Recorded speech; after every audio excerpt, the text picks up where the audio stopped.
Hoy vamos a meditar en una porción de la Escritura. Está en Primera Tesalonicenses, capítulo 5, versículos 1 al 11. Le he llamado somos libres de la ira, pero no me voy a referir a la ira humana, al enojo, a la amargura, no. Es otra ira, mucho más importante, inclusive, y con muchas más consecuencias sobre el mundo de la que nosotros, según la palabra de Dios, ya somos libres. Es decir, no vamos a sufrir esa ira. Por eso le he llamado somos libres de la ira. Y haciendo primero un poco de contexto, esto está en la primera epístola de San Pablo a los tesalonicenses. Los tesalonicenses fueron una congregación cristiana fundada por Pablo en su segundo viaje misionero. Él fue a Tesalónica. Tesalónica era la capital de Macedonia. Macedonia es lo que hoy conocemos como Grecia. En aquel tiempo se llamaba Macedonia porque era una provincia romana, que así le habían puesto los romanos, Macedonia. Allí llegó Pablo a la capital a la capital Tesalónica, y él comenzó a compartir el Evangelio y logró formar una comunidad de creyentes. Había de diferentes nacionalidades. Gran parte de esa comunidad eran judíos que se convirtieron a Cristo. Otra gran parte era una cantidad de mujeres de la nobleza, mujeres adineradas que creyeron en el Señor en ese tiempo por el testimonio de Pablo. Y otra gran cantidad de esa comunidad eran gentiles, o sea, griegos, macedonios. Recuerdan que cuando Pablo se está preparando para salir al viaje misionero, dice que él llegó a un lugar y vio a un varón macedonio en visión. Dice en el libro de Hechos, usted puede leer eso en el libro de Hechos, dice que él vio en visión a un varón macedonio que le decía: pasa a Macedonia y ayúdanos a orar. Esa fue una visión que él recibió para saber por dirección del Espíritu Santo que él debía ir a Grecia, a Macedonia, y fue allá precisamente a Tesalónica y fundó esa comunidad. La carta se las escribió obviamente un poco después de haber fundado esa iglesia. Más o menos no hay un acuerdo muy exacto entre los eruditos. Unos dicen en el año 51, otros dicen en el año 52 después de Cristo escribió Pablo, digamos, estas epístolas. Son dos: la primera de Tesalonicenses y la segunda de Tesalonicenses. Pero lo más importante que debemos entender en el contexto es que cuando Pablo les escribe esta primera epístola a los tesalonicenses, es porque él ha enviado a su discípulo Timoteo a que les haga una visita, ¿sí? Pablo funda la iglesia, se queda muy poco tiempo realmente allí, dándoles instrucciones y formando, digamos, la comunidad, y él tiene que seguir haciendo los viajes misioneros. Pero luego él envía a su discípulo Timoteo para que vaya y los visite y mire cómo están, cómo van, y les comparta más de la palabra de Dios y les lleve salud de Pablo, etc. Y Timoteo viene y le da informe a Pablo y le dice que ellos están muy bien, que están creciendo en el Señor, que están firmes en el Señor, pero que hay algunas dudas digamos, en medio de ellos, ¿sí? Y las dudas son respecto a un término que se usa en la Biblia, que es el día del Señor. Pablo seguramente ya les había hablado del día del Señor, ¿sí? Porque se nota que los primeros cristianos, cuando les predicaban el Evangelio, de una vez les iban hablando también de la venida del Señor. Es decir, eso era rapidito. Les hablaban de la salvación en Cristo, la justificación en Cristo, pero también les decían: pero el Señor va a regresar. Porque los primeros cristianos se levantaron, digamos, en esa esperanza y en esa mentalidad de que Cristo regresaba muy pronto. Es decir, el mismo apóstol Pablo pensó que el arrebatamiento iba a ser en sus días, que él no iba a morir y ya el Señor estaba arrebatando a la iglesia. Entonces, era un mensaje que Pablo siempre estaba comunicando a las comunidades y a las iglesias que él fundaba. Él siempre les estaba diciendo: Cristo vino, murió en la cruz, nos salvó, resucitó, ascendió a los cielos y ya va a regresar, y va a regresar muy pronto. Posiblemente yo no me haya muerto y él va a venir por nosotros en el arrebatamiento. Además de que el arrebatamiento precisamente es un misterio, o sea, es una verdad que le fue revelada a Pablo. La verdad es que Pedro, Santiago, Juan, Bartolomé, Judas, Tadeo, lo que sea, los apóstoles del Señor Jesucristo, no manejaron mucho la doctrina del arrebatamiento. Ellos sabían que Cristo vendría una segunda vez, que iba a regresar, pero en la teología de ellos, y por lo menos en lo que ellos escriben, y posiblemente lo que ellos predicaban, ellos no hablaban mucho del arrebatamiento, porque la verdad, Jesús a sus apóstoles no les habló mucho ni muy claramente, digamos así, acerca del arrebatamiento. Jesús les dijo que él iba a regresar, ¿está claro? Les dijo, yo voy a volver por segunda vez, y les dijo que iba a haber unas señales de su segunda venida.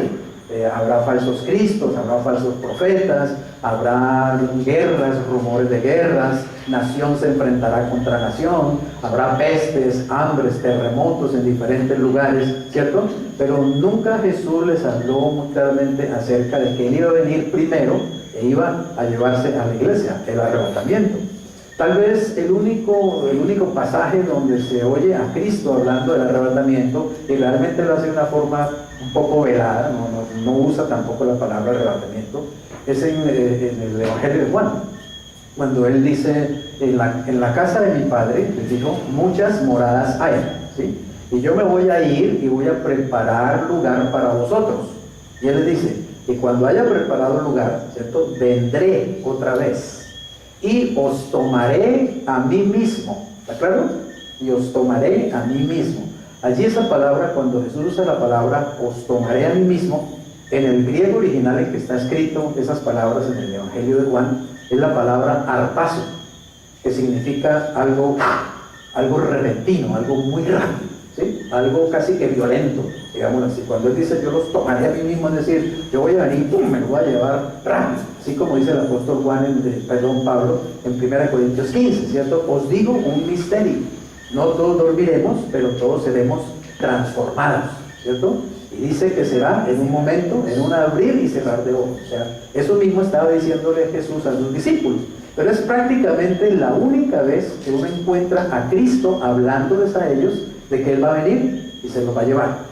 Ellos seguramente relacionaron eso con la segunda venida. Ah, sí, Él va a volver por segunda vez, porque él les dice, cuando yo haya preparado lugar en la casa de mi Padre, ¿cierto? Dice, vendré otra vez, pero noten lo que dice, os tomaré a mí mismo.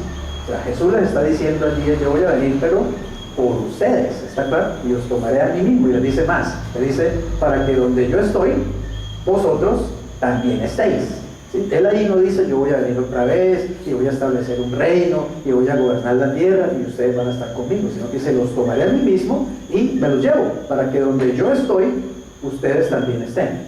¿Y dónde está el Señor actualmente? En el cielo. La Biblia dice que sentado a la diestra del Padre, está en el cielo. Así que a quien realmente se le fue revelado que antes de la venida de Cristo había primero una venida por la iglesia, ¿cierto? El arrebatamiento, fue a Pablo.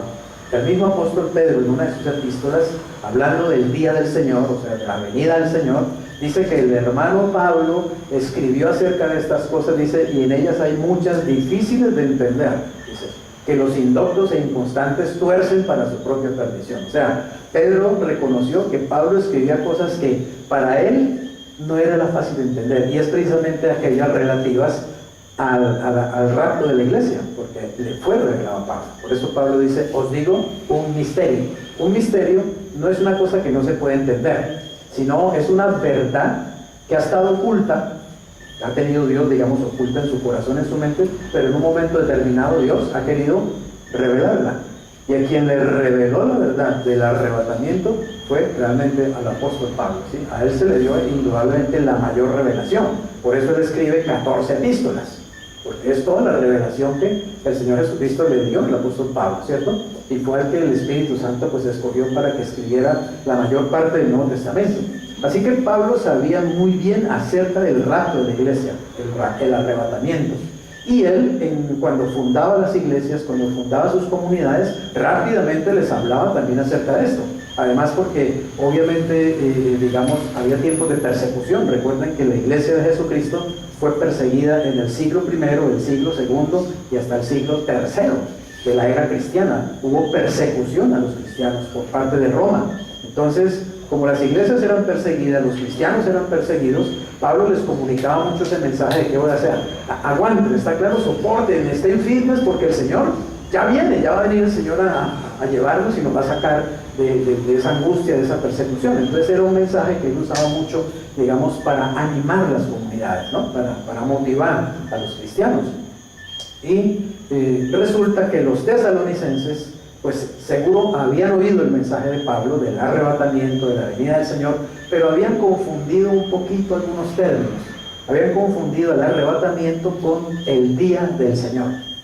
El día del Señor es un término que está en el Antiguo Testamento, y de eso hablaron todos los profetas de Israel, del día del Señor. Por ejemplo, si usted lee en el Antiguo Testamento al profeta Joel, usted se va a dar cuenta que Joel su profecía está centrada en el día de Jehová, o el día del Señor. Los profetas de Israel conocían muy bien lo que es el día del Señor. Y el día del Señor para ellos, para Israel y para los profetas, es precisamente el hecho de que Dios va a venir a gobernar el mundo, ¿está claro? Pero noten una cosa también: los judíos y aún los profetas del Antiguo Testamento nunca tuvieron claro que Dios tenía un hijo que iba a enviar a la tierra en un momento determinado. Ellos solamente tenían la idea de Dios Padre, ¿está claro? Por eso es que hasta el día de hoy los judíos no aceptan a Jesucristo, no lo aceptan a Jesús, no porque no acepten, digamos, su historicidad, no porque no acepten que Jesús fue un hombre real y que vino al mundo y que estuvo en el mundo, sino porque ellos no pueden aceptar que Dios tenga un hijo, y que tenga un hijo que sea coigual con él, o sea, de la misma naturaleza de Dios. Yo he hablado con judíos, lo he hecho en el mismo Israel, ¿cierto? Con judíos hemos hablado acerca de eso, y ellos dicen: mira, yo te acepto al Jesús histórico. O sea, yo acepto que Jesucristo fue un personaje histórico, eso no lo podemos negar. Pero lo que no podemos aceptar es que ese cuento de ustedes, los cristianos, pues, de que Cristo es el Hijo de Dios, que vino al mundo, que nació de una virgen, que vino a este mundo sin pecado. Eso es una historia que ustedes han inventado, los cristianos. Ustedes han endiosado a Jesús, a la figura de Jesús. Y ustedes son idólatras, porque ustedes adoran un ídolo que ustedes mismos han creado. O sea, a ellos, a su mentalidad les es imposible concebir que haya un Jesucristo, que nosotros los cristianos lo conocemos como Dios también. O sea, es Dios. El Padre es Dios, el Hijo es Dios. Y peor si les hablamos del Espíritu Santo. No, es que hay un tercero todavía. El Espíritu Santo, una tercera persona. No, peor todavía, les parece que estamos locos. Entonces, en esas comunidades de Tesalónica había muchos judíos convertidos al Señor. Y como digo, ni siquiera los mismos apóstoles tuvieron muy clara la doctrina del arrebatamiento. Entonces, cuanto más, digamos, los convertidos a Cristo en esos primeros siglos. Pero Pablo tenía muy claro el asunto, muy clara la doctrina, y él les enseñaba. Muy probablemente, ¿cierto?, los tesalonicenses, que empezaron a recibir persecución por hacerse cristianos, alguien vino a decirles, hay varias posibilidades según lo que uno lee allí en el Nuevo Testamento. Una posibilidad es que vinieron maestros falsos, posiblemente judíos no convertidos a Cristo, vinieron a hablarles del día del Señor, ¿está claro? Porque los judíos sí saben del día del Señor. Vinieron a hablarles acerca del día del Señor, de la tribulación en el día del Señor, de los problemas que hay en el día del Señor, porque, como digo, cuando los profetas hablaron del día del Señor, no hablaron de un día como muy festivo, como muy chévere, sino al contrario. O él dice: ¡ay de aquel día! Dice. ¡Ay de aquel día grande y terrible, de nublado, de tempestades! O sea, siempre presentaron el día del Señor como un juicio, como que Dios va a venir, y de hecho Dios lo va a hacer. Dios va a venir a juzgar el mundo, ¿está claro? Va a venir a juzgar la tierra. Y ese juicio es precisamente lo que conocemos como la gran tribulación. O sea, es un juicio de Dios que dura 7 años, juzgando la tierra. Y ese juicio de Dios se va a manifestar con, digamos, juicios que Dios lanza sobre la tierra. Es algo muy parecido a lo que Dios hizo en Egipto. ¿Recuerdan? En el tiempo de Moisés. ¿Qué hizo Dios? Dios juzgó a Faraón y juzgó su sistema, juzgó a Egipto. ¿Y cómo lo hizo Dios? A través de 10 plagas, ¿cierto? Que dejaron a Egipto devastado completamente. Dios va a hacer lo mismo con este mundo, ¿está claro? Y lo va a hacer cuando este mundo, a la cabeza de este mundo, esté un faraón también, como lo hubo en Egipto, el anticristo. ¿Entendemos eso? Cuando este faraón futuro, que se llama el anticristo, esté gobernando el mundo, Dios también va a castigar al mundo y va a castigar al sistema del anticristo con tremendo juicio. Dura 7 años. Pero esos juicios que Dios va a ir enviando, ¿cierto?, cada vez van a ser más intensos, cada vez van a ser más fuertes y más, digamos, continuos, más cercanos el uno del otro. Va a haber 3 tandas de 7 juicios, según el Apocalipsis. 3 tandas de 7 juicios. La primera tanda se llama los sellos, la segunda tanda se llama las trompetas y la tercera tanda se llama las copas de la ira. ¿Claro? Y cada tanda de juicio va a ser mayor que la anterior, más fuerte, más fuerte. Así que Dios va a castigar este mundo durante 7 años, estando el anticristo siendo la cabeza de este sistema. Y los 3 años y medio finales de esos 7 años, o sea, la segunda mitad de esos 7 años, va a ser la más terrible, la más crítica. ¿Está claro? A ese juicio de Dios sobre la tierra, sobre la humanidad, es a lo que los profetas de Israel le llamaron el día del Señor. ¿Está claro? Día grande y terrible. Pablo le había hablado a los tesalonicenses del día del Señor, pero también les había hablado del arrebatamiento de la iglesia. Y todo indica que ellos estaban confundiendo esos términos, o alguien los había confundido, tal vez predicando otra cosa, o inclusive, porque imagínense que pasaba en la época de Pablo, a veces a las comunidades cristianas llegaban cartas como que fueran del apóstol Pablo y eran cartas espurias, es decir, eran falsificaciones, eran judíos que escribían, ¿cierto?, para meter esas cartas a esas comunidades cristianas y confundirlos, e inclusive contradecir al mismo apóstol Pablo. Por eso es que Pablo en muchas de sus epístolas dice: miren que está mi firma, o sea, yo puse mi firma. Hay un detalle, y es que el apóstol Pablo realmente casi no escribió de su pluma y puño ninguna epístola, sino que él la dictaba a un escribano. ¿Está claro? Él le decía al escribano que fuera escribiendo lo que el Espíritu Santo le estaba a él, digamos, indicando y revelando, pero realmente no salía de la mano de Pablo la escritura, sino de un escriba, de un escribano. Pero Pablo sí se tomaba, digamos, el trabajo de firmarla al final con su propio puño y letra. ¿Para qué? Para que las comunidades cristianas de ese tiempo, cuando recibieran una carta, supieran que esta sí es realmente de Pablo, porque llegaban muchas supuestamente del apóstol Pablo y eran mentiras, y eran doctrinas equivocadas, y eran tergiversaciones y cosas parecidas.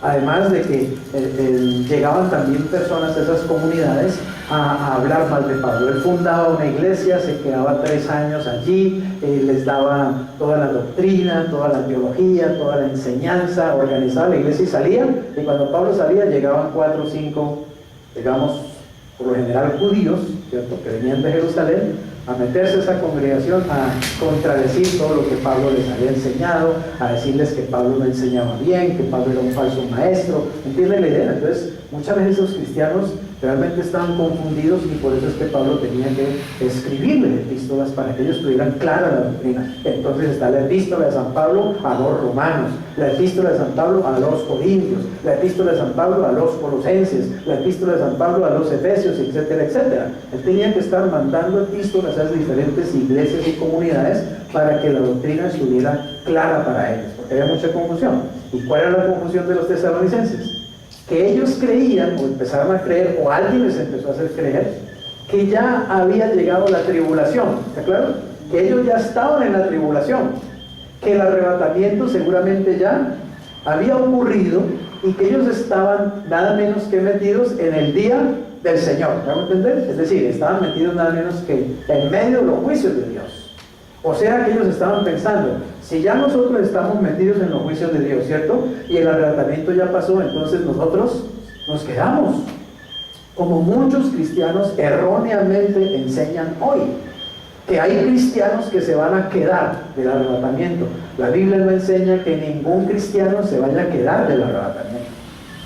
Eso no es una enseñanza bíblica correcta, es un error. Pero muchos están hoy atormentando a los cristianos, ¿cierto? Y digamos, llenándoles de terror y llenándoles de miedo con el cuento de que va a llegar el arrebatamiento y te vas a quedar, ¿sí?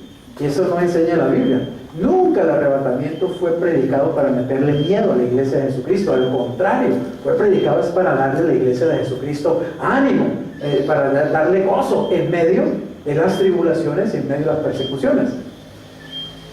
Ningún verdadero hijo de Dios, ningún verdadero nacido de nuevo se puede quedar en el rancho. ¿Por qué? Porque Cristo viene a llevarse ¿qué? Su iglesia. ¿Y qué es la iglesia? ¿Por quién está conformada la iglesia? Por todos los nacidos de nuevo, por todos los que han aceptado a Jesucristo como Señor y Salvador, por todos los que tienen el Espíritu de Cristo. Yo le enseño a la gente, mire, el único requisito para realmente ser arrebatado, el único requisito bíblico realmente, y eso en eso me sostengo pues hasta la muerte, después de revisar mucho la palabra de Dios, el único requisito real es que usted sea de Cristo, punto. Eso es todo lo que hay que hacer para ser llevado en el rapto, ser de Cristo. Obviamente, si usted no es de Cristo, usted va a quedar aunque esté dentro de una iglesia. ¿Me estoy haciendo entender? Obviamente, si usted no es de Cristo, usted se va a quedar aunque usted esté leyendo la Biblia. Obviamente, si usted no es de Cristo, usted se va a quedar aunque usted dé diezmos a un pastor.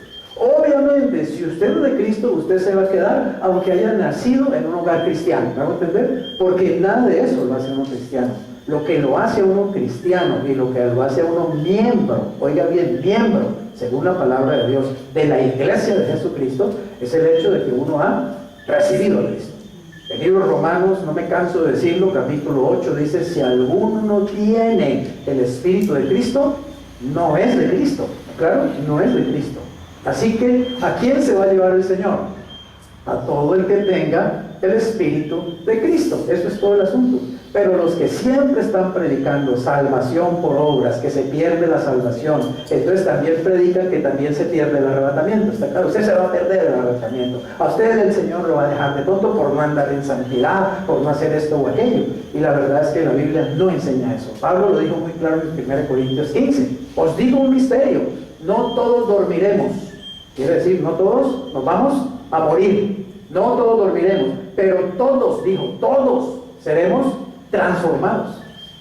Pablo está diciendo, todos los que estemos vivos al momento del arrebatamiento, todos, obviamente todos los cristianos, ¿está claro? Todos los que son de Cristo, todos los que son miembros verdaderos de la iglesia de Jesucristo, todos vamos a ser transformados. Una cosa que yo le digo a los que dicen, ¿cierto?, que una gran parte de la iglesia se va a quedar en el rapto, porque según ellos pues no estaba preparada, no andaba en la santidad suficiente, no tenía los requisitos necesarios, etc. Le digo, bueno, entonces es mejor morirse, ¿está claro? Es mejor morirse ahora que esperar a ser arrebatado cuando uno esté vivo. ¿Por qué? Porque la Biblia dice que el Señor va a resucitar a todos los que murieron en Cristo, ¿está claro? Entonces, ¿me hago entender? Es mejor estar muerto para que uno lo resuciten y se lo lleven en el arrebatamiento, que estar vivo, porque a la larga si uno está vivo, pues uno no sabe si al fin me van a llevar o no me van a llevar. No es seguro la cosa, es mejor estar muerto. Porque la otra cosa sería, ¿cierto? Si el Señor deja aparte de los que están vivos, no se los lleva y se lleva una parte, lo mismo hará entonces con los que están muertos. Resucitará una parte y a los otros no los va a resucitar. ¿Entienden la idea? Y esa es una respuesta que no me puede dar nadie que enseñe que el arrebatamiento es parcial. Claro que el arrebatamiento es apenas se lleva a una parte de la iglesia, los que están en santidad, y los que yo no sé, o los que son de la iglesia del pastor más ungido, o qué sé yo. ¿Claro? Así que realmente esa enseñanza del rapto parcial es antibíblica, no tiene un sustento bíblico real. Y la buena noticia para el cristiano es que si usted es un verdadero cristiano, y usted está vivo para el momento del arrebatamiento, usted se va con Cristo, amén. Y si usted está muerto para el momento del arrebatamiento, pues va a ser resucitado, igual va a ser llevado con el Señor. Pero vuelvo al contexto, los tesalonicenses están recibiendo persecución y muchos de ellos están diciendo, oiga, esta persecución ya debe ser la persecución de que nos enseñó Pablo en la gran tribulación. O sea que nosotros estamos en la gran tribulación, o sea que nos quedamos del rapto. Y además, dice la Biblia aquí, que estaban también muy tristes por aquellos que se habían muerto. ¿Por qué? Porque también había otra idea equivocada. Pablo nos dijo que viene el arrebatamiento, ¿cierto? Y que vamos a estar vivos para el arrebatamiento. Ay, pero mi abuelita se murió ayer. Entonces mi abuelita ya no alcanzó al arrebatamiento porque se murió. Ellos no tenían claro que aunque uno esté muerto, me hago entender, va a ser resucitado también el arrebatamiento. Entonces por eso estaban tristes, por eso Pablo les dice, les escribo esto, ¿cierto? Para que no tengan tristeza como los otros que no tienen esperanza. Quiero decirles que el Señor, cuando Él venga, Él va a levantar a todos los muertos en Cristo, se los va a llevar también en el rapto. Solamente que los que estemos vivos no nos vamos a ir antes que ellos, no precederemos, dice, a los que estén muertos, sino que juntamente con ellos seremos llevados, digamos, para reunirnos con el Señor en los aires. Entonces, entendamos que ese contexto es el que nos va a permitir entender mejor por qué Pablo escribe lo que escribe. Obviamente guiado por el Espíritu Santo, es inspiración del Espíritu Santo. Primero, él les ha hablado en 1 Tesalonicenses 4, 13 al 18, no lo vamos a estudiar ni lo vamos a explicar. Ese es el pasaje que habla del arrebatamiento de la iglesia, ¿cierto? Digamos que es el pasaje más claro acerca del arrebatamiento, es el pasaje más usado para la enseñanza del arrebatamiento, pero no es el único tampoco en la Biblia. Pero de ahí podemos sacar por lo menos 5 puntos. Y es que Pablo, cuando les habla de ese arrebatamiento a los tesalonicenses, le dice por lo menos 5 cosas básicas. Primero, que Cristo va a regresar por su iglesia. ¿Entendemos eso? Está claro. Vuelvo e insisto, por su iglesia quiere decir por toda su iglesia. Él no se va a llevar. Mire, la Biblia enseña en 1 Corintios 12, ¿cierto?, que la iglesia es el cuerpo de Cristo. Y dice que cuando uno acepta a Cristo, a uno el Espíritu Santo lo bautiza en el cuerpo, es decir, lo mete en el cuerpo de Cristo. Y entonces uno viene a ser un miembro, ¿sí o no? Un miembro del cuerpo de Cristo. O sea, la Biblia enseña muy claramente que todos los cristianos formamos el cuerpo de Cristo y que individualmente cada uno de nosotros somos un miembro. Si Cristo se va a llevar solo una parte de la iglesia en el arrebatamiento, entonces Cristo se va a llevar a una iglesia pues tuerta, mueca, le falta una oreja, le falta un pie, le falta una mano, una iglesia incompleta. Con ese adefesio es que Cristo se va a casar en el cielo. Porque una de las razones, oiga bien, por las cuales Cristo se lleva a su iglesia en el rapto es nada menos que para casarse con ella en las bodas del Cordero. Entonces, cuando allá estén en los salones celestiales, ¿cierto?, y el padre, digamos, anuncie que entre la novia, pues va a entrar una señora así. La novia de Jesucristo, ¿cierto? Y este desperfecto, entonces dirá Cristo, pues esto fue lo que me puede traer. ¿Me hago entender? Y los demás miembros no se quedaron allá en la tierra porque no calificaban. O sea, es realmente absurdo, es no entender la gracia de Dios, es no entender la soteriología, la doctrina de la salvación, y es no entender tampoco el carácter de Dios, el corazón de Dios. Pero bueno, el que quiera seguir creyendo, pues en eso que siga creyendo. El segundo aspecto es que habrá resurrección de cristianos. Está muy claro eso, ¿cierto? Los cristianos resucitarán en el momento del arrebatamiento. El tercer punto es que obviamente ocurrirá el rapto repentino, como dijo Jesús. Cuando ya todo esté preparado, yo vendré otra vez, os tomaré a mí mismo y voy a, para que donde yo estoy, ustedes también estén. Ocurrirá un rapto repentino, o como lo dice Pablo, ¿cierto? Seremos arrebatados para recibir al Señor en el aire. Y el cuarto punto es que obviamente habrá una reunión y sabemos claramente que es en el aire. Está claro, no es aquí en la tierra, es en el aire. Mire, uno puede leer, por ejemplo, en Apocalipsis capítulo 19, que es otro de los pasajes muy claros en la Escritura acerca de la segunda venida de Jesucristo, ¿está claro? Y uno lee allí que Cristo viene a la tierra, ¿está claro? Y viene y gobierna la tierra. No hay nada que diga que Cristo viene y se lleva a la iglesia y luego desciende.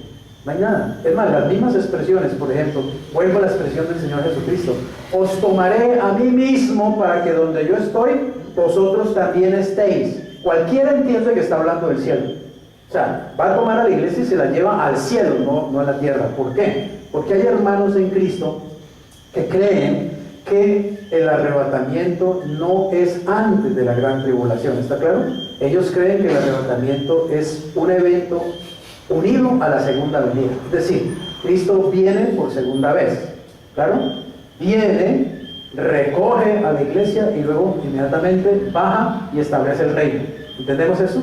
Pero eso tiene un problema que yo les pregunto también a los que enseñan esa doctrina. Le digo, bueno, si Cristo viene, arrebata la iglesia y inmediatamente baja y establece el reino, ¿en qué momento se casa con la iglesia? ¿En qué momento ocurren las bodas del Cordero? Es más, otro problema, ¿En qué momento ocurre el juicio del tribunal de Cristo? ¿En qué momento juzga a la iglesia? Porque la Biblia enseña dos cosas respecto de la iglesia muy importantes. Una, que Cristo cuando se la lleve la va a juzgar. Yo quiero que usted sepa que a usted lo va a juzgar Jesucristo personalmente, ¿está claro?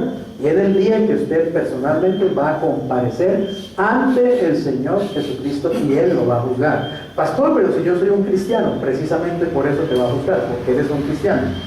Pero no te va a juzgar respecto de tus pecados, ¿entendemos eso? Porque tus pecados, ¿qué pasó con tus pecados ya? Ya fueron perdonados, ya fueron lavados, ya fueron limpiados. Si Jesús no me va a juzgar respecto de mis pecados, entonces respecto de qué me va a juzgar. Está muy claro en 1 Corintios capítulo 3, que vamos a ser juzgados es por nuestra obra, por nuestro servicio al Señor. Eso es lo que el Señor va a evaluar, ¿está claro? A evaluar. ¿Qué servicio le has prestado a Él como creyente? Y de acuerdo a ese servicio que le has prestado, la Biblia dice que el Señor te va a recompensar. Con coronas, con galardones, con reconocimiento de parte del Señor. ¿Entendemos eso?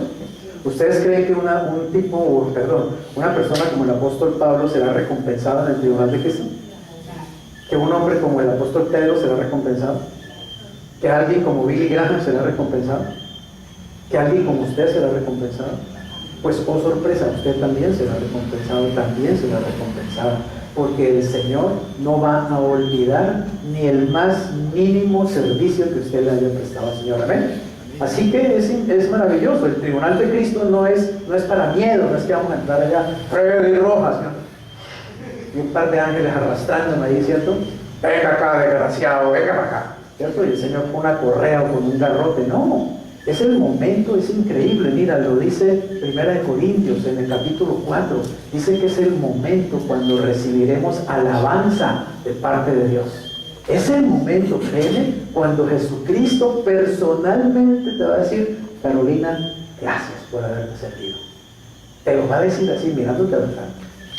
¿Amén? Gracias, Lilita, por haberme servido. Y sabes, por haberme servido, te doy esto y esto y esto y esto. Si quieres ñapa, venga ñapa también. El Señor es agradecido, el Señor es bondadoso.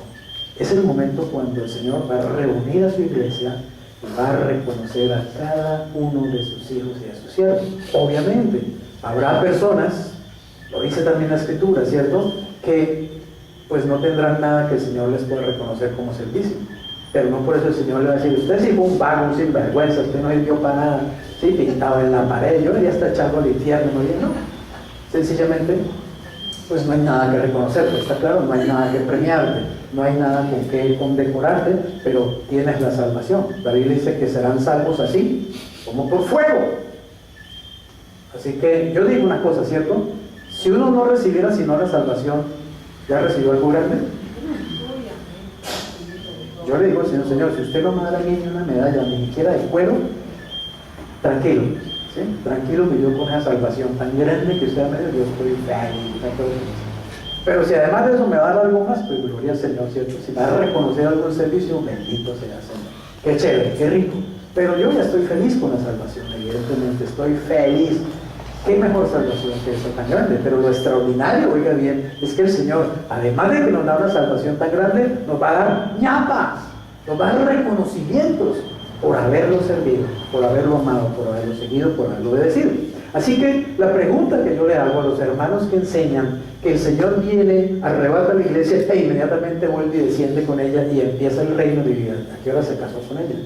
¿Y a qué horas juzgó a la iglesia? ¿A qué hora fue el tribunal de Cristo? Y la Biblia claramente muestra que tanto el juicio del tribunal como la boda del Cordero son en el cielo, no en la tierra. No me venga a decir que el Señor viene, arrebata, viene, establece el reino y allí mismo se casa y juzga a la iglesia. No, porque es muy clara la Biblia cuando dice que eso ocurre en el cielo. Entonces noten, es muy lógico entonces, evidentemente, ¿cierto?, que el Señor se lleve a su iglesia un tiempo antes de venir por segunda vez, para poder tener, obviamente, el tiempo, ¿cierto?, de esos dos eventos extraordinarios: juzgar a la iglesia y luego entrar a las bodas del Cordero. Amén.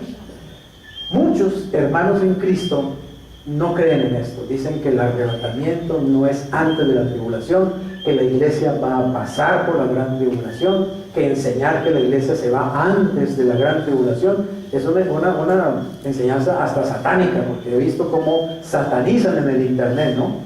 Son hijos del diablo los que enseñan que, ¿cierto?, que el arrebatamiento es antes de la gran tribulación y todas las cosas. Hay inclusive cristianos que no creen en el arrebatamiento, que no creen que haya un arrebatamiento. Piensan que es una interpretación fantástica que se ha hecho de la Escritura, una mala interpretación. Pero hay cristianos que creen que el arrebatamiento no va a ser tampoco en la segunda venida, sino en la mitad de la gran tribulación. O sea, para hacerles claridad, hay 4 posiciones respecto del rapto o el arrebatamiento. Unos creemos, yo soy uno de ellos, que el arrebatamiento ocurre antes de la gran tribulación. ¿Está claro? O sea, 7 años antes de que Cristo vuelva por segunda vez. Otros hermanos en Cristo creen que el arrebatamiento es en la mitad de la gran tribulación. O sea, que pasan 3 años y medio y a los 3 años y medio Cristo se lleva a la iglesia. O sea, se lleva a la iglesia 3 años y medio antes de que Él vuelva por segunda vez. Otros creen que el arrebatamiento es en la mitad de la segunda mitad de la gran tribulación. Es decir, como unos 18 meses, algo así, antes de que Cristo venga por segunda vez. ¿Claro? Y le llaman la posición preira. Y otros creen que Cristo arrebata la iglesia en el momento mismo de su segunda venida. Es decir, que no hay un arrebatamiento previo y luego una segunda venida, sino que todo es lo mismo, todo ocurre igual. Y precisamente Pablo escribe estas epístolas para aclararle a los tesalonicenses que el arrebatamiento ocurre en un tiempo y la segunda venida ocurre en otro tiempo. En otras palabras, el día del Señor. Por eso en la segunda epístola, capítulo 2 de Tesalonicenses, él les dice: no se dejen arrastrar por cartas supuestamente mías de que el día del Señor ya llegó.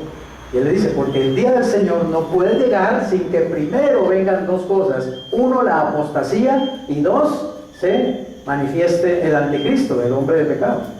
Entonces, esa confusión que estos tesalonicenses tenían es, digamos, aclarada en estas epístolas de Pablo. Pero primero les habla del arrebatamiento y ahora sí les habla de lo que yo les voy a hablar. 1 Tesalonicenses 5, 1 al 11. ¿Amén? Miremos entonces qué es lo que dice este pasaje. Pero acerca de los tiempos y de las ocasiones, no tienen necesidad, hermanos, de que yo les escriba. ¿A qué tiempos y a qué ocasiones se puede estar refiriendo el apóstol Pablo? Si vemos el contexto, él les ha hablado antes de ¿qué? ¿Qué dijimos ahorita? ¿De qué les habló? Del arrebatamiento, ¿cierto? Entonces, si él dice acerca de los tiempos y de las ocasiones, les está diciendo, pero acerca del tiempo o de la ocasión en que va a ocurrir el arrebatamiento, dice, no tiene necesidad, hermanos, de que yo les escriba, porque ustedes saben perfectamente, oigan bien, que el día del Señor, ya habla del día del Señor, no del arrebatamiento, vendrá como así como ladrón en la noche.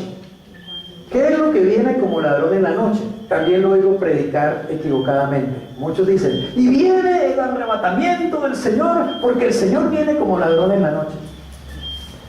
No, el arrebatamiento es una cosa y la venida como ladrón en la noche es otra cosa. El arrebatamiento es Cristo que viene por su iglesia y su venida como ladrón es el día del Señor. ¿Por qué? Pensemos lo siguiente. ¿Qué es la venida de un ladrón? Hablando aquí, ¿qué es la venida de un ladrón? La venida de un ladrón es alguien que viene a robar. Alguien que viene a robar, muy bien. ¿Qué más? Que entra en silencio, que nadie se da cuenta. ¿Qué más? Que entra en silencio caído. ¿O usted lo llama un ladrón? Vea, Fernando, hermano, para avisarle que esta noche lo voy a ir a robar en su casa. Entonces, ¿cierto que no? Un ladrón viene. Es más, cuando uno se da cuenta, nosotros me acuerdo que cuando íbamos en la calle 62, recién pasados a esa casa, se nos metieron los ladrones porque íbamos para el Dobio a predicar del Señor, y mientras estábamos nosotros en el Dobio, llegando al Dobio, ya los ladrones estaban también pues haciéndonos el favor acá en la casa. La única vez que me han metido ladrones en mi casa en toda mi vida, y eso es terrible. Uno llega y encuentra todo revuelto, ¿cierto? La ropa tirada, los cajones todos abiertos. O sea, uno siente que lo han violado, lo han violentado. Yo me acuerdo que se le robaron toda la colección de muñequitos de Luis, y cómo él lloraba, papá, se le llevaron mi muñequito y toda la cosa, ¿no? A Marilena se le llevaron pollas, se llevaron plata. Bueno, eso es terrible, la venida de un ladrón. Uno se da cuenta cuando ya estuvo ahí, ya vino y ya se fue, ¿cierto? Y no dejan ni saludos ni nada, pues escrito ni nada, ¿cierto? Entonces, la venida, ¿cierto? La venida del Señor como ladrón no es para la iglesia, porque el Señor no va a agarrar a la iglesia descuidada, pero tener esa idea es lo que ha hecho que muchos enseñen entonces que cristianos despistados se van a quedar del arrebatamiento, porque vino como ladrón en la noche. Miren lo que está diciendo, volvamos y leamos. El día del Señor vendrá como ladrón en la noche, que cuando digan que, oigan que dice, cuando digan, ¿quiénes? ¿La iglesia, los cristianos u otra gente? La iglesia. Uy, ¿será la iglesia? Cuando digan paz y seguridad, entonces vendrá sobre quiénes? Sobre ellos. ¿Se refiere a la iglesia o se refiere a otra gente? No se refiere a la iglesia, porque si no diría vendrá sobre qué? Sobre nosotros. ¿Está claro? Sobre nosotros vendrá, pero no dice sobre nosotros, vendrá sobre quién? Sobre ellos. ¿Y qué es lo que va a venir sobre ellos? Destrucción repentina, como llega el ladrón sin avisar. Y como los dolores a la mujer encinta también llegan así, ¿cierto? De pronto comienzan los dolores a la mujer encinta. Y esos dolores, ¿qué es lo que hacen para la mujer que está encinta? Le comienzan a avisar que el bebé ya viene, que el bebé ya viene. Cuando Cristo esté cercano a venir por segunda vez, este mundo va a estar padeciendo dolores de parto.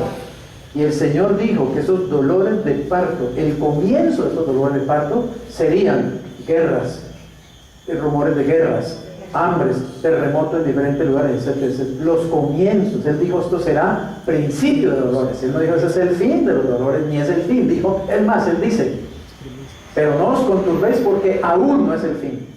O sea, el bebé todavía no llega. Empezaron los dolores, pero ¿cuánto duran los dolores de una mujer? Alguna que haya parido aquí. Depende, sí, pueden ser distintos, pero ahí sí que era un promedio, lo que puede durar que.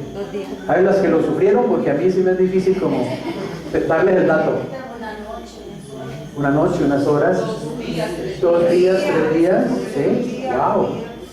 O sea, eso puede, y entiendo que esos dolores cada vez son más intensos, ¿cierto? Más fuertes y más cercanos, ¿no? Entonces, precisamente, cuando se acercan más el uno al otro, ¿cierto? Y es mayor el dolor, eso muestra que está más cerca el alumbramiento. Entonces, oigan bien, a medida que Jesús se vaya acercando a este mundo por segunda vez, para ir por segunda vez, los dolores de parto de este mundo van a ser más intensos y más seguidos. Por eso estamos viendo tantas cosas hoy día, tantas catástrofes, tantas situaciones a nivel político, a nivel económico, a nivel social. ¿Qué está anunciando eso? ¿Saben? La tierra, digamos, con el calentamiento global, con los tornados, con las tempestades, con las granizadas, con los tsunamis, la tierra está diciendo, Cristo está cerca, Cristo está cerca, Cristo ya viene. La naturaleza nos está gritando, nos está dando señales de la proximidad de la venida de Jesús por segunda vez. Amén. Pero los hombres no entendemos esas cosas, no captamos las señales, y Jesús dijo que esas serían las señales de que Él se estaría acercando por segunda vez. Pero noten, hay un momento que se llama el día del Señor. O sea, es algo que va a venir sobre la tierra. Y no es un día agradable, como dicen los profetas de Israel, es un día de tinieblas, es un día, dice, de batallas, es un día de gritos de hombres. Dice que es un día donde los hombres van a ponerse las manos, precisamente dice, como las mujeres que están de parto, del miedo y de la angustia. Son esos días que hablamos el sábado pasado, ¿se acuerdan? Que Cristo dijo que habrá angustia de toda la gente por causa del bramido del mar y de las olas, ¿sí? Serán tiempos muy difíciles. Pero noten nuevamente el lenguaje. Pablo no está hablando a la iglesia. ¿Por qué? Porque el arrebatamiento ocurre antes del día del Señor. Los cristianos no vamos a sufrir la ira del día del Señor. Por eso, digamos, él está escribiendo esto para aclararle a los tesalonicenses que ellos no están en el día del Señor y que obviamente el arrebatamiento tampoco va a ocurrir. Ellos están pasando por tribulación y por persecución y por momentos difíciles, pero eso no es ni la gran tribulación ni tampoco es el día del Señor. Vuelvo y leo. Cuando digan paz y seguridad, entonces vendrá sobre ellos destrucción repentina, como los dolores a la mujer encinta, y no escaparán. Cuando digan paz y seguridad, esas son las mayores señales, obviamente también que hay en la Biblia, de la cercanía del Señor. Usted sabe que hoy en día, si de algo se está hablando, ¿cierto? En todos los foros, digamos, del mundo, que se reúne el G8, que se reúnen las naciones en la ONU, que se reúnen allá en Europa, y todos hablan de paz y seguridad, paz y seguridad, paz y seguridad. Y cada vez los gobiernos levantan más, digamos, normas y más reglas para dar paz y seguridad. Por ejemplo, usted sabe que ahora las ciudades se están llenando de cámaras por toda parte, ¿cierto? Ya la moda de ponerlas en los baños también, en todo lugar. ¿Por qué? Para que haya más seguridad. Eso es para que haya más seguridad. La gente se queja porque eso es por quitarme mi privacidad. Pero los gobiernos justifican y dicen, pero es que eso es para que usted esté más seguro. Entonces, ¿qué quiere? ¿Que lo dejemos a merced de los ladrones y de los zampones y de todo el que está haciendo daño? ¿O quiere que lo cuidemos? Entonces, el mundo está pidiendo paz y seguridad. Y precisamente esa paz y seguridad va a ser como nunca antes una realidad del mundo cuando esté gobernando el anticristo. Pero cuando esté gobernando el anticristo es cuando Dios, ¿qué va a hacer? Va a mandar juicio, va a mandar castigo sobre la tierra. Lea el libro de Apocalipsis y se dará cuenta precisamente. Es decir, viene el día del Señor. Vamos adelantando y nos vamos acercando también al final. Hay que distinguir entonces entre el arrebatamiento y el día del Señor. Y este gráfico nos ayuda a hacerlo. Note que el arrebatamiento es antes de la segunda venida de Cristo, ¿cierto? Por lo menos 7 años antes, que son los años de la gran tribulación. En otras palabras, el Señor viene y arrebata a la iglesia, y cuando el Señor arrebate a la iglesia, comienza el día del Señor. El día del Señor no va a llegar mientras la iglesia esté en este mundo. ¿Entendemos eso? Mientras la iglesia esté presente, no llega todavía el día del Señor. La iglesia se tiene que ir en el rapto para que comience el día del Señor. Y el día del Señor comienza suavecito, suavecito, no es que van a venir los juicios inmediatamente. Es más, el mundo va a vivir una especie de era de paz y de bendición precisamente en los primeros 3 años y medio del gobierno del anticristo. Y eso es lo que va a hacer que el anticristo sea tan popular y sea tan amado y sea tan seguido y sea inclusive adorado como Dios. Porque este hombre va a lograr, digamos, proveerle al mundo o ofrecerle al mundo una era de paz y seguridad. Pero el Señor dijo, pero cuando digan paz y seguridad, o sea, cuando estén en lo mejor del gobierno del anticristo y estén en luna de miel y todo, les viene la debacle, les viene la destrucción, vienen los juicios más fuertes de parte de Dios. Entonces note, primero ocurre el arrebatamiento.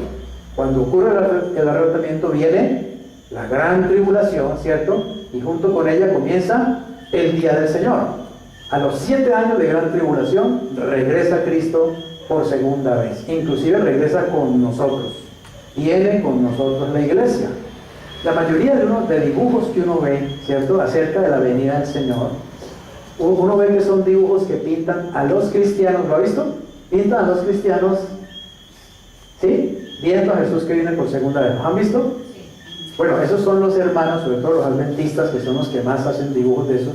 Los adventistas que creen que el arrebatamiento es junto con la segunda venida. Pero yo quiero decirte, ningún cristiano va a ver la segunda venida de Cristo desde abajo. El que la está viendo desde abajo no es un cristiano. O miento, no, me estoy equivocando. Es un cristiano posiblemente, pero que ha pasado por la gran tribulación, que se ha convertido, está claro, en la gran tribulación. Porque los cristianos, la iglesia de Cristo, no solamente vamos a ser arrebatados, sino que vamos a venir junto con el Señor en la segunda venida. Venimos es con Él. Somos parte de los ejércitos celestiales que describe Apocalipsis 19. de los que habló Judas, ¿está claro? Son parte de ese ejército, somos parte de ese ejército, venimos con el Señor.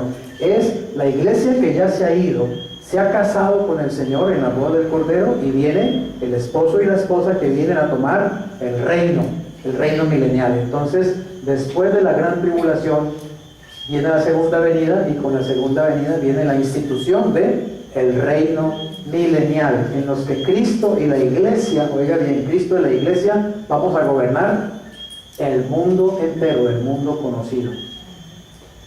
No estamos en tinieblas, entonces, les dice Pablo, mas ustedes, hermanos, no están en tinieblas. ¿Para qué? Para que aquel día los sorprenda como ladrón. Entonces, la venida como ladrón no es para la iglesia, porque la iglesia no va a ser sorprendida como con la venida de un ladrón. La iglesia se va a hacer en el arrebatamiento junto con Cristo. ¿Por qué? Porque todos ustedes son hijos de ¿qué? De luz, e hijos del día. No somos de la noche ni de las tinieblas, es decir, no somos no creyentes, no cristianos, mundanos, o lo que usted les quiera llamar, o hijos del diablo, si se quiere llamar así. Por tanto, ¿qué? No durmamos como ¿quién? Como los demás, sino que velemos y seamos sobrios. ¿Qué quiere decir seamos sobrios? Quiere decir, vivamos una vida tranquila, una vida correcta, una vida de principios, ¿está claro? Una vida de limpieza, una vida de obediencia al Señor, una vida de testimonio al Señor. No vivamos como la demás gente, no hagamos lo que hace la gente del mundo. ¿Entendemos eso? O sea, cristiano, entiende quién eres tú. Tú no eres de las tinieblas, tú eres de la luz. Tú no eres un hijo del diablo, tú eres un hijo de Dios. Entonces vive como tal. Entiende quién eres, entiende la identidad que tienes. Amén. Respeta la identidad que tienes, respeta al que tienes adentro, que se llama Jesucristo, y no te des, digamos, la libertad de vivir como cualquier pagano por ahí, cualquier no creyente, cualquier no cristiano. Eso es lo que Pablo les está diciendo. Ustedes son hijos de la luz, y a los hijos de la luz no los va a sorprender el día del Señor, que viene como ladrón. Pues los que duermen, de noche duermen, y los que se embriagan, de noche se embriagan. Versículos 8 al 10. No estamos puestos para ira, mira esto. Pero nosotros, que somos de qué? Del día, ¿cómo debemos estar? Sobrios, habiéndonos vestido, espiritualmente hablando, ¿cierto? Con la coraza de fe y de amor, y con la esperanza de qué? De salvación como yelmo. Nota que aquí habla de la esperanza de salvación. Ojo, ahí no está hablando de la salvación eterna, de la que siempre hablamos, ¿está claro? De la salvación, de que me perdonaron mis pecados y soy salvo y me voy al cielo. No, porque óyeme una cosa, esa salvación no es una esperanza, porque ya la tenemos. Y el mismo apóstol Pablo dice, y lo que uno ya tiene, pues uno no lo espera, ¿claro? Pero ¿por qué habla de esperanza de salvación? Está hablando del arrebatamiento de la iglesia, porque a esto le llaman la esperanza bienaventurada Pablo en otra epístola. La esperanza que tenemos es de ser llevados por el Señor, ¿cierto? De ser sacados de la tierra por el Señor. Esa es esperanza de salvación, es decir, salvación de la ira, salvación de la gran tribulación, salvación del gobierno del anticristo, salvación del día del Señor, amén, de ese día de juicio y de castigo que viene sobre la tierra. Nosotros vamos a ser sacados precisamente para no pasar por toda esa tribulación y angustia. Por lo tanto, es una salvación que estamos esperando. Ahí se refiere al rapto de la iglesia, al arrebatamiento. Vuelve y leo.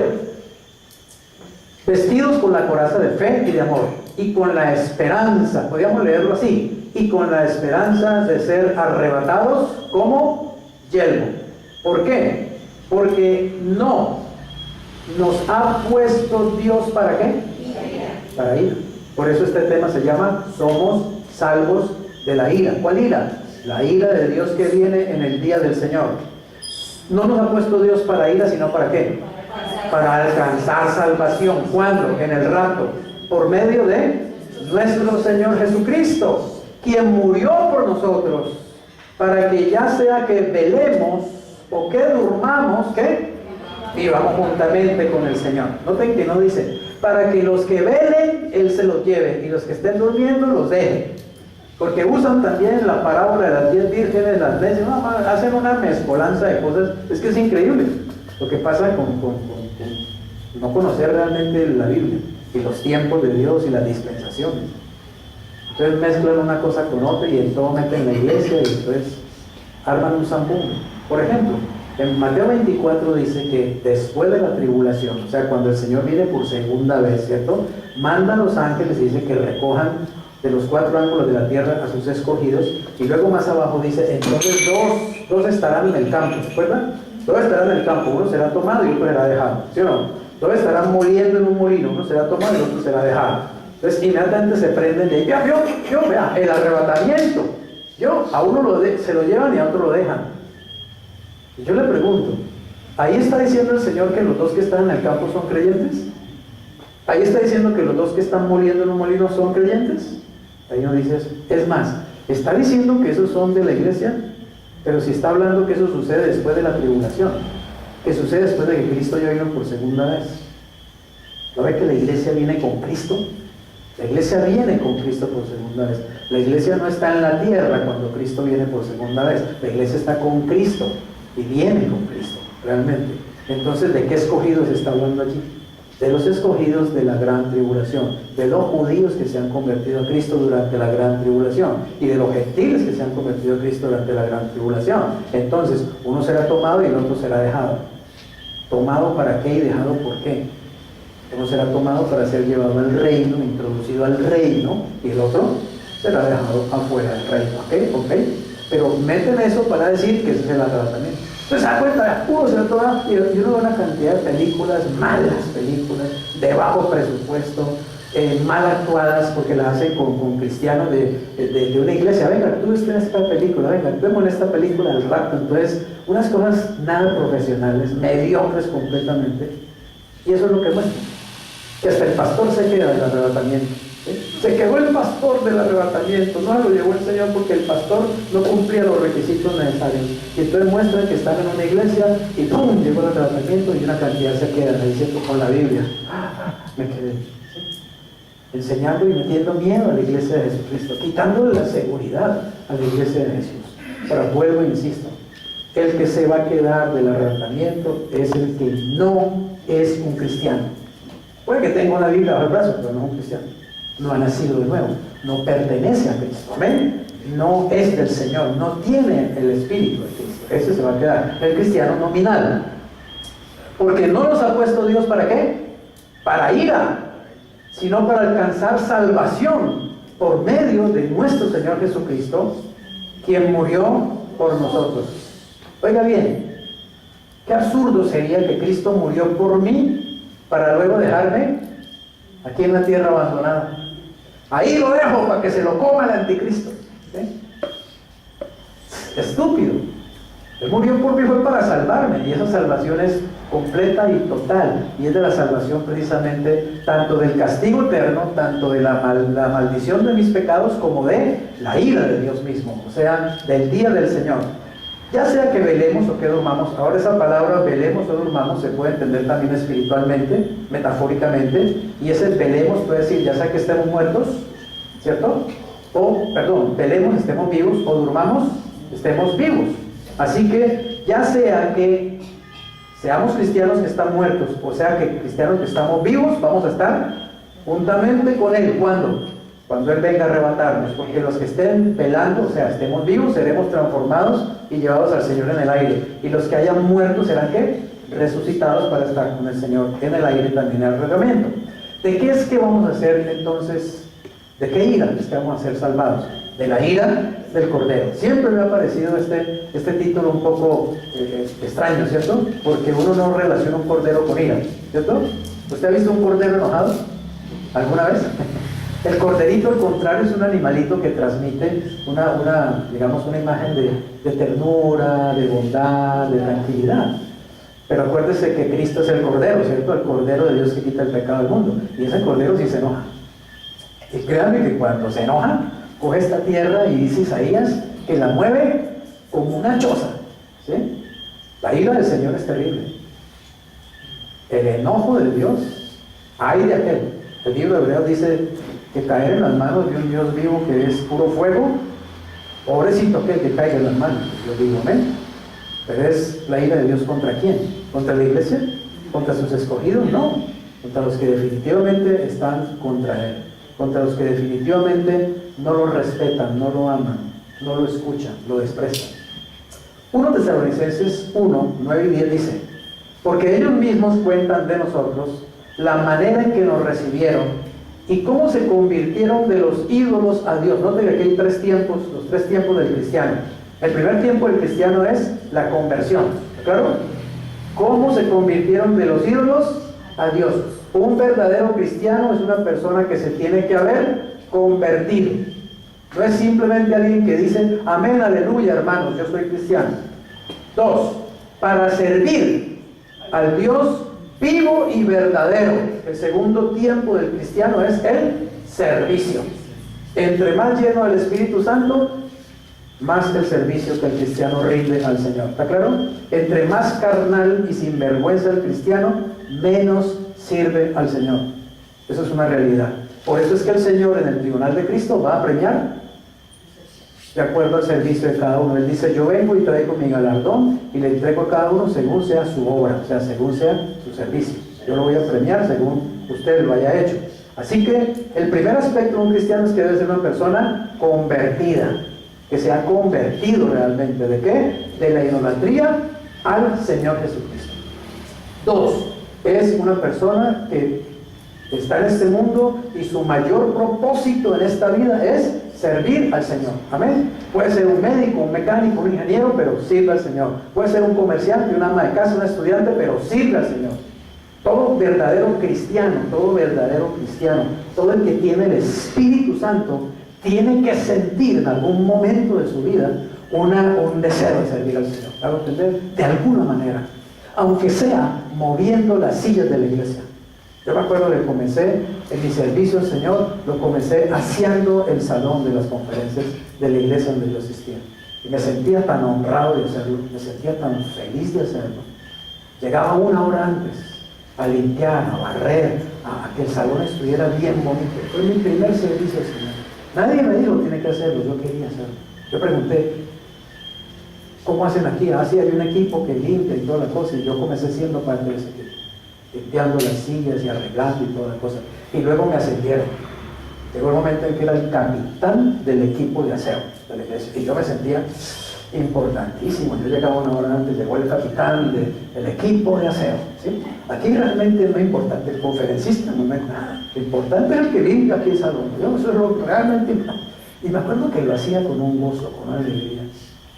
Y orábamos, me acuerdo, mientras limpiamos cada silla, orábamos, Señor, que la persona que se siente aquí sea tocada por el poder del Espíritu Santo. Señor, llena este lugar con tu presencia, etcétera, etcétera, etcétera.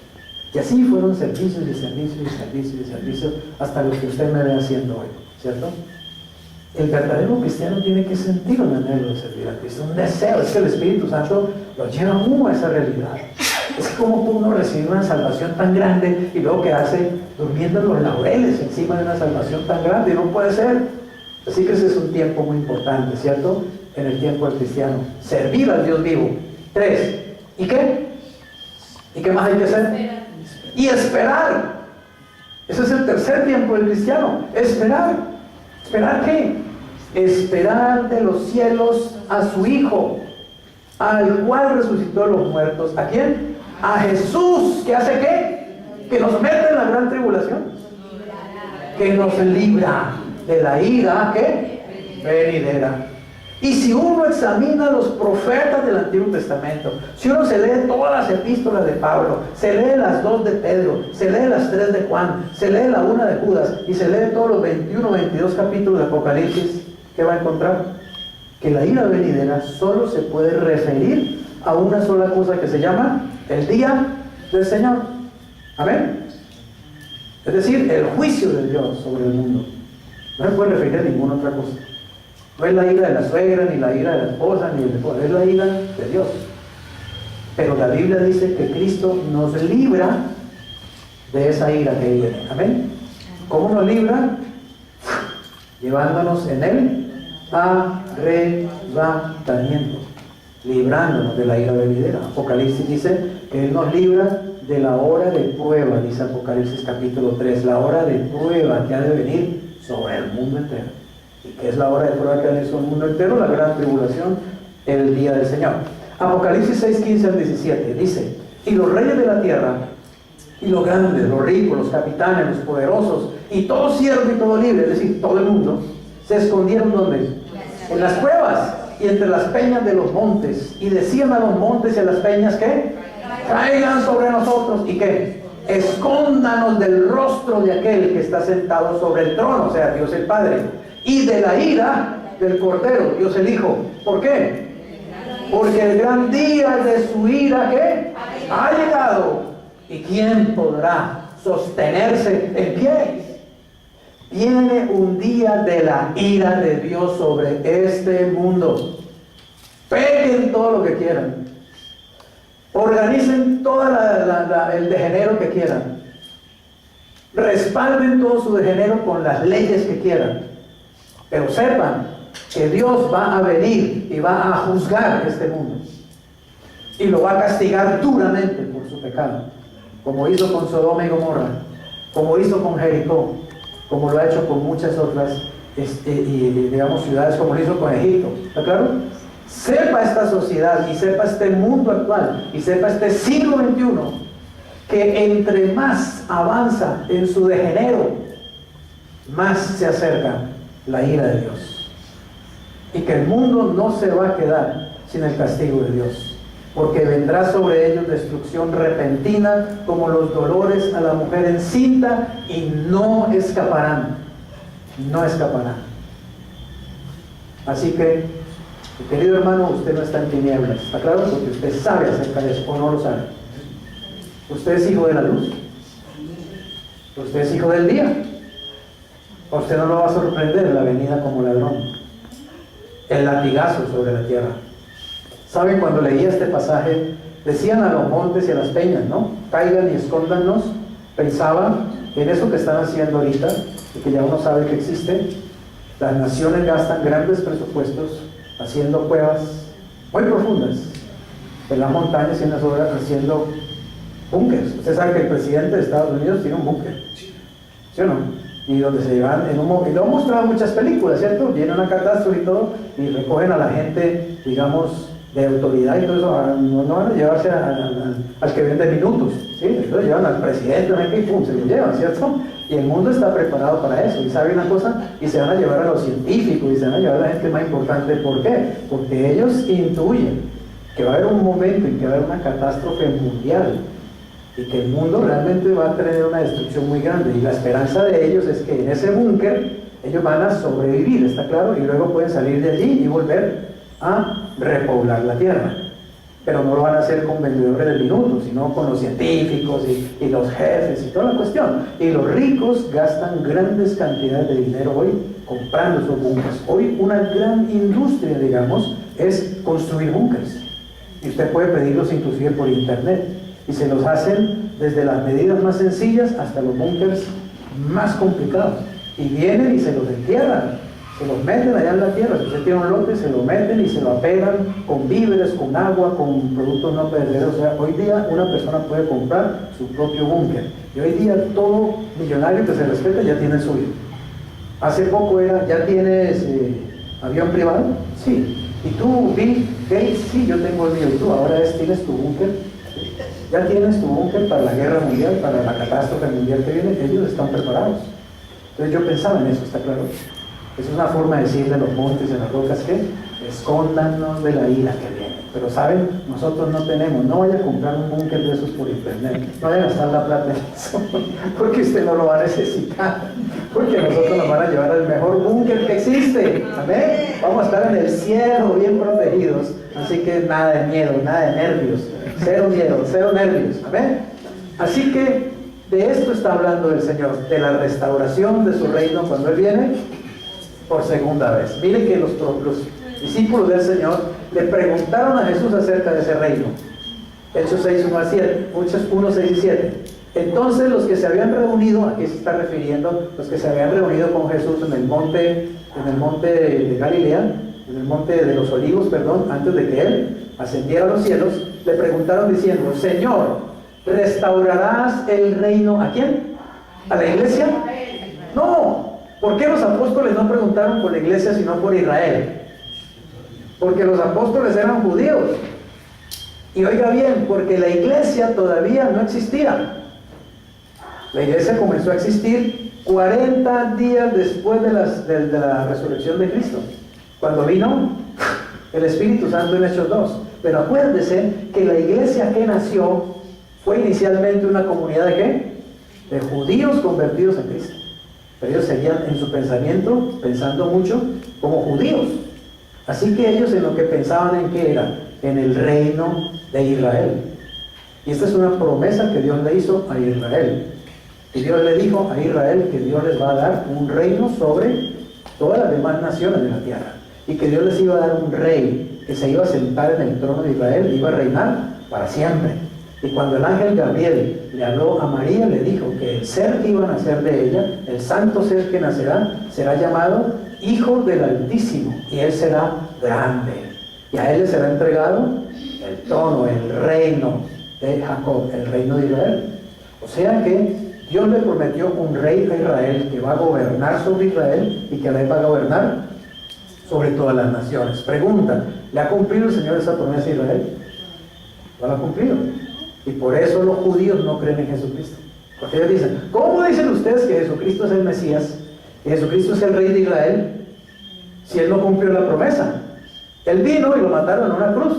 ¿Dónde está el reino que él venía a establecer? ¿Está claro? Es una de las razones por las cuales no creen en Jesucristo. Lo que ellos no sabían es que Cristo primero tendría que morir y luego, miles de años después, vendría por segunda vez para establecer el reino y cumplir esa promesa.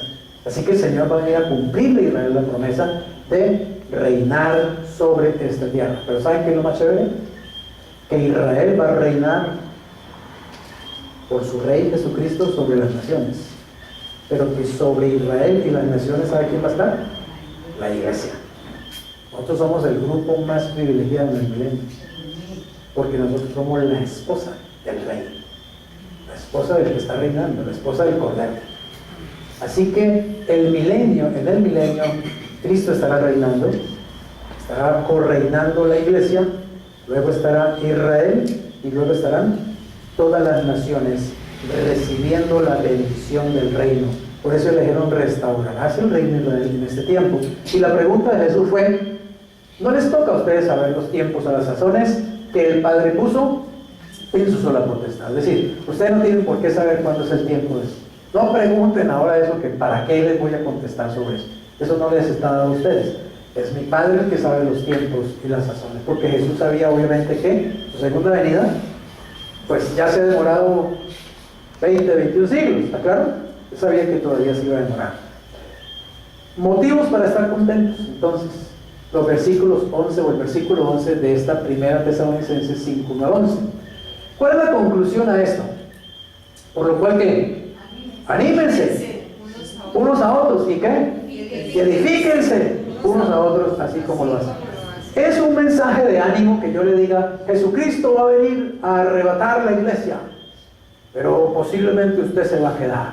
Él lo va a dejar en la gran tribulación, porque usted no es un cristiano perfecto. Él va a venir por una iglesia sin mancha, sin arruga y sin cosa semejante, pero usted está manchado y arrugado, así que usted se va a quedar posiblemente. Es un mensaje de ánimo eso. Es un mensaje de motivación. ¿Saben qué ha hecho eso? Que gran parte de la iglesia de Jesucristo ni siquiera quiera saber hoy del arrebatamiento. Muchos pastores ya dejaron de predicar el arrebatamiento. No les interesa. ¿Quién va a predicar un mensaje que lo escribió el Espíritu Santo a través de Pablo para que fuera de motivación a la iglesia, de ánimo a la iglesia, de fuerza a la iglesia? Que lo convirtieron en un mensaje de miedo, un mensaje de terror. Y lo meten con esas peliculitas baratas que le digo que muestran por ahí, afirmando todavía más o acuñando más esa idea. Entonces los cristianos viven con el miedo de que, uy no, yo no soy un cristiano perfecto, uy yo no soy como Billy Graham, entonces yo sí me voy a quedar, uy no, qué susto. Más de uno se despierta a veces y, ¿será que ya llegó el arrebatamiento y me quedé? ¿Entienden? Porque vienes con miedo. Cuando el arrebatamiento tiene que producirme, ¿qué me tiene que producir? Gozo, alegría, esperanza. Es la esperanza de gloria, le llama el apóstol Pablo. La esperanza de gloria. Entonces el arrebatamiento es algo que nosotros estemos que deseando que llegue. Uy, Señor, que chévere el arrebatamiento, que chévere cuando me vaya contigo, Señor, y me encuentre contigo en el aire. Qué maravilloso, qué hermoso. Una doctrina que en la iglesia del primer siglo fue tan poderosa. Oiga, yo creo que gran parte de que esa iglesia del primer siglo fue tan poderosa, ¿cierto? Y evangelizaban y el poder de Dios se manifestaba en ellos, era porque ellos estaban esperando mañana el arrebatamiento. Pero esta iglesia han pasado los siglos y los siglos y los siglos, ¿cierto? Y el Señor, ¿no es que venía? Yo que dijo vengo pronto, ¿qué tal si hubiera dicho me demoro? ¿Cierto? Dijo vengo pronto y llevamos 21 siglos esperándole nada que llegue. Entonces esta iglesia se fue enfriando, se fue desmotivando. Y mucho más si le están pegando. No, el arrebatamiento es una posibilidad de que te quedes en la gran tribulación. No, pues ¿para qué? Mejor ni me hable de eso. Ni quiero pensar en eso. ¿Para qué? Entonces nos hemos olvidado de lo hermoso, lo poderoso que es esta verdad. Mire, es realmente un motivo para estar contentos. Primero, porque sabemos que el Señor vuelve, ¿cierto? El Señor regresa. 2, porque no pertenecemos a las tinieblas. 3, porque somos hijos de luz, somos hijos del día. 4, porque no estamos puestos para ira, sino para salvación. 5, porque nuestro destino es vivir con el Señor eternamente. Para eso esperamos que nos arrebate. Y 6, porque debemos estar atentos a su venida. Sí se nos dice muy claramente, ¿cierto? Anímense y edifíquense unos a otros, así como lo hacen. Y el apóstol Pablo, cuando habló del arrebatamiento, también terminó diciendo, dice, anímense con estas palabras. Así que sí, ¿qué tenemos que hacer? Velemos, estemos expectantes de que el Señor puede venir mañana o esta noche con nosotros. Sigamos trabajando, sigamos haciendo negocios, sigamos vendiendo casas, sigamos construyendo, sigamos estudiando, pero estemos siempre velando, no perdiendo la esperanza de que mañana puede ser el rapto de la iglesia. Mañana me puedo ir con el Señor. Y ¿saben una cosa? Hagan todo lo que quieran hacer, pero no se peguen de nada. Vivan de tal manera que puedan decir, uy, estoy haciendo millones, pero si el Señor viene mañana, pues se quedan los millones, me importa un pepino, me voy con el Señor. Amén. Uy, estoy vendiendo casas como loco, mi negocio está creciendo, pero si mañana es el arrebatamiento, pues le dejo todo eso aquí, no me interesa. ¿Está claro? No se apeguen a nada, no pongan su corazón en nada de este mundo. Pongan su corazón solamente en el Señor Jesucristo, porque finalmente con Él es que nos vamos a quedar por toda la eternidad. Y vale la pena o no. Vale la pena Jesús, mejor que cualquier otra cosa. Entonces, no se angustien por las cosas de este mundo. No se angustien por el dinero, no se angustien por los negocios, no se angustien por esto, por aquello, por la situación, por el problema. Pongan todo eso a los pies del Señor y gócense de saber que Él viene por nosotros. Amén. Así que la conclusión, ¿cuál es? Nos iremos con el Señor en el arrebatamiento antes que comience el día del Señor, que vendrá como ladrón sobre este mundo. Vendrá, dice la Biblia, sobre ellos, no sobre nosotros. Nosotros somos harina de otro costal. Nosotros somos la iglesia de Jesucristo. Somos los escogidos del Señor. Somos la esposa o la novia del Cordero. Somos los comprados con la sangre de Jesucristo. Démosle gracias al Señor. Padre, gracias por tu amor. Gracias por el plan tan maravilloso que tú has preparado para nosotros, Señor. Con razón tú dices que tú tienes pensamientos de bien y no de mal, Señor, para nosotros, para tu iglesia, para los creyentes en Cristo, para tus hijos, para tu pueblo. Gracias, bendito Rey, porque tú nos das el fin que esperamos, porque has preparado un futuro maravilloso para la iglesia de Jesucristo. Por favor, Señor, haz que la iglesia abra los ojos a esta verdad, a esta realidad, y que esta verdad se convierta en un poderoso motor, Señor, para que tu iglesia se levante todos los días a adorarte, a bendecirte, a glorificarte, a darte gracias, a evangelizar, a discipular, a llevar el evangelio a todo lugar, Señor, la buena noticia. Espíritu Santo de Dios, revela a nuestro corazón la verdad, revela a nuestro espíritu tu verdad, bendito Rey, para que vivamos una vida en la verdad, Señor, para que vivamos en la luz, porque somos hijos de la luz y no de las tinieblas. Amado Señor Jesús, gracias, porque tú vas a venir por nosotros. Gracias porque vas a sacar a tu iglesia, Señor, antes que vengan los días terribles de tribulación, de juicio, de angustia, de dolor y del gobierno de Satanás y del anticristo sobre esta tierra. Gracias, Jesús, por todo lo que tú has preparado, por esas mansiones, por esos lugares maravillosos que estás preparando en la casa de tu Padre para venir y llevarnos para que estemos contigo, porque hay muchas moradas que tú has preparado para nosotros. Bendito seas, Jesús, y te decimos, Señor, ven pronto. Señor, estamos dispuestos a dejarlo todo, a dejar cualquier cosa, porque nuestro tesoro no está en este mundo, está en ti, Señor Jesús. Tú eres realmente mi verdadero tesoro. Cuando quieras, ven, Señor. Gracias, Jesús. Te amamos, te exaltamos a ti. Amén. Amén, bendiciones.